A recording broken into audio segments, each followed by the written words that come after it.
नमस्कार, बिहार न्यूज देख रहे हैं आप। दिन भर की खबरों में आपका स्वागत है। मैं हूं श्रुति चौबे आपके साथ। आज दिन है शुक्रवार और तारीख 7 अगस्त। आइए नजर डालते हैं बिहार की आज की मुख्य खबरों पर। आरजेडी में बड़ा बदलाव, तेजस्वी ने भंग की सभी संगठनात्मक कमेटियां। आरजेडी ने बिहार की सभी संगठनात्मक कमेटियों को भंग कर दिया है। पार्टी विधायक भाई वीरेंद्र ने तेजस्वी यादव के इस फैसले का समर्थन करते हुए कहा कि इससे संगठन पहले से ज्यादा मजबूत बन जाएगा। अब पार्टी में नए सिरे से कमेटियों का गठन होगा और सक्रिय कार्यकर्ताओं को जिम्मेदारी दी जाएगी। पटना में सड़क हादसे के बाद बवाल, NH30 पर आगजनी और पथराव।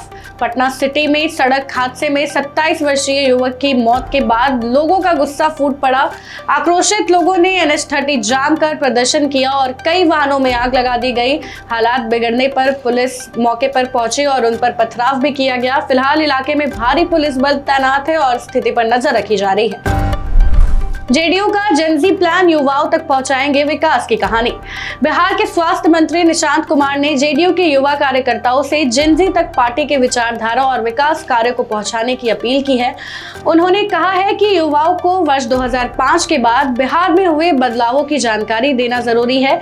साथ ही बूथ स्तर पर युवाओं को पार्टी से जोड़ने पर भी जोर दिया गया। युवाओं के साथ मेरा संवाद हुआ और युवाओं से मैं यही अनुरोध अपील करता हूं कि आप युवा कार्यकर्ता जो भी हैं, हमारी पार्टी की नीतियों को आप जन जन तक पहुंचाएं और पिछले 20 साल में हमने जो किया है उसको बताएं। खास तौर से जो युवा वर्ग के लोग हैं उनको पार्टी से जोड़ें, उनकी विचार, हमारी पार्टी के विचारधारा, पिताजी के विचारधारा जो रही है उसे जोड़ें और 2005 में क्या स्थिति थी ये जन जन तक युवाओं को बताएं, क्योंकि आज के जो 20-25 साल के युवा हैं उन्हें तो मालूम नहीं है कि क्या होता था 2005 में, किस तरह से, कहाँ से हमारे कानून व्यवस्था को ठीक किया पिताजी ने, कहाँ से कहाँ विकास के राह पर लेकर चले, बिहार उस समय क्या था।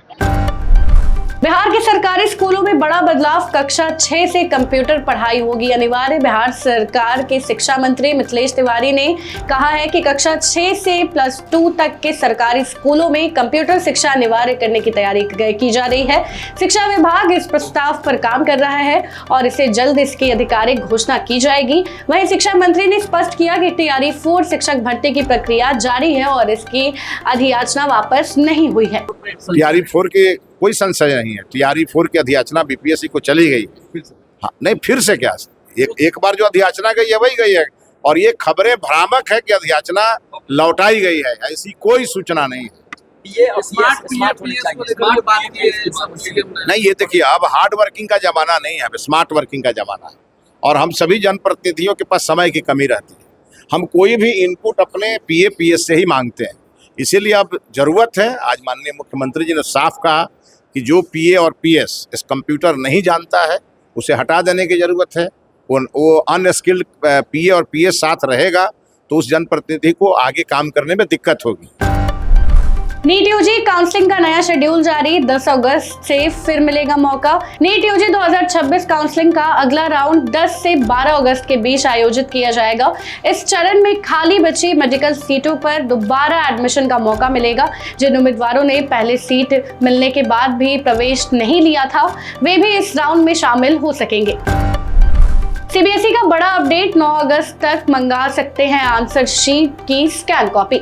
CBSE ने पोस्ट रिजल्ट फैसिलिटी शुरू कर दी है, जिसके तहत छात्र 9 अगस्त तक आंसर शीट की स्कैन कॉपी के लिए आवेदन कर सकते हैं। इसके बाद मार्क वेरिफिकेशन और रीवैल्यूएशन का भी विकल्प मिलेगा। अगर जांच के बाद अंक बढ़ते हैं तो एप्लीकेशन फी भी रिटर्न कर दी जाएगी। मिर्जा गालिब कॉलेज में घमासान, पूर्व सचिव ने भ्रष्टाचार के आरोपों को बताया साजिश। गया के मिर्जा गालिब कॉलेज में भ्रष्टाचार के आरोप को लेकर विवाद गहरा हो गया है। पूर्व सचिव हाफिजुर रहमान खान ने अपने ऊपर लगे आरोपों को साजिश बताते हुए उन्हें खारिज कर दिया। वहीं कॉलेज प्रशासन ने कहा कि सभी फैसले नियमों के अनुसार लिए गए हैं और मामले को लेकर विवाद जारी है।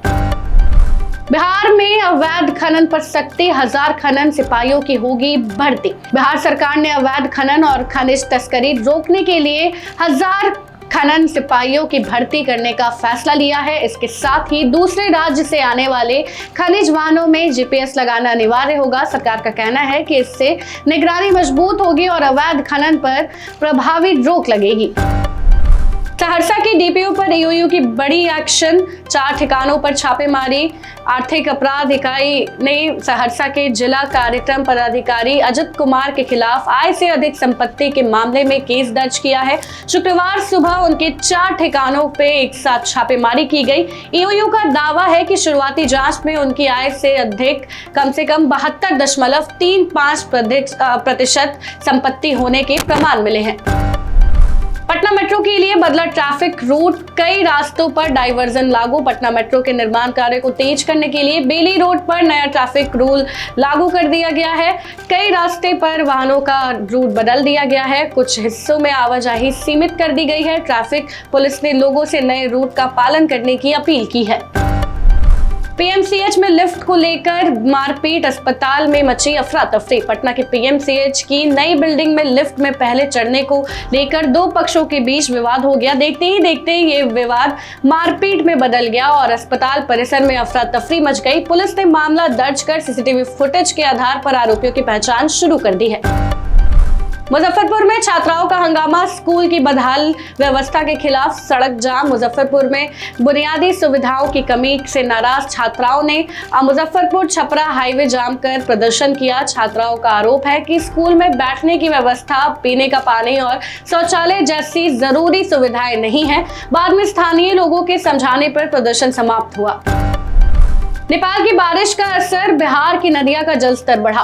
नेपाल में लगातार हो रही बारिश के कारण बिहार की कई नदियों का जलस्तर बढ़ गया है। कटौझा में बागमती नदी खतरे के निशान से ऊपर है, जबकि बूढ़ी गंडक और गंडक नदी का जलस्तर भी लगातार बढ़ता जा रहा है। प्रशासन ने नदी किनारे रहने वाले लोगों को सतर्क रहने की अपील की है। मोतिहारी में बड़ा हादसा, मां समेत 4 बच्चों की पोखर में डूबकर मौत। पूर्वी चंपारण के मोतिहारी में एक ही परिवार के 5 लोगों की पोखर में डूबने से मौत हो गई है। मृतकों में एक महिला और उसके 4 बच्चे शामिल हैं। पुलिस ने शवों को कब्जे में लेकर जांच शुरू कर दी है और घटना के कारणों का पता लगाया जा रहा है। बिहार के 19 जिलों में बारिश का अलर्ट, बिजली गिरने की भारी चेतावनी। मौसम विभाग ने बिहार के 19 जिलों में भारी बारिश और आकाशीय बिजली को लेकर अलर्ट जारी किया है। कई जिलों में 30 से 40 किलोमीटर प्रति घंटे की रफ्तार से हवा चलने की संभावना है। लोगों को खराब मौसम के दौरान सतर्क रहने और सुरक्षित स्थान पर रहने की सलाह दी गई है। तो फिलहाल के लिए बस इतना ही। आप भी बन सकते हैं जनता रिपोर्टर। बस अपने क्षेत्र की किसी भी समस्या का एक बढ़िया वीडियो बनाइए, दिए गए व्हाट्सएप नंबर पर हमें पूरी जानकारी के साथ भेज दीजिए। तब तक के लिए जय हिंद, जय बिहार।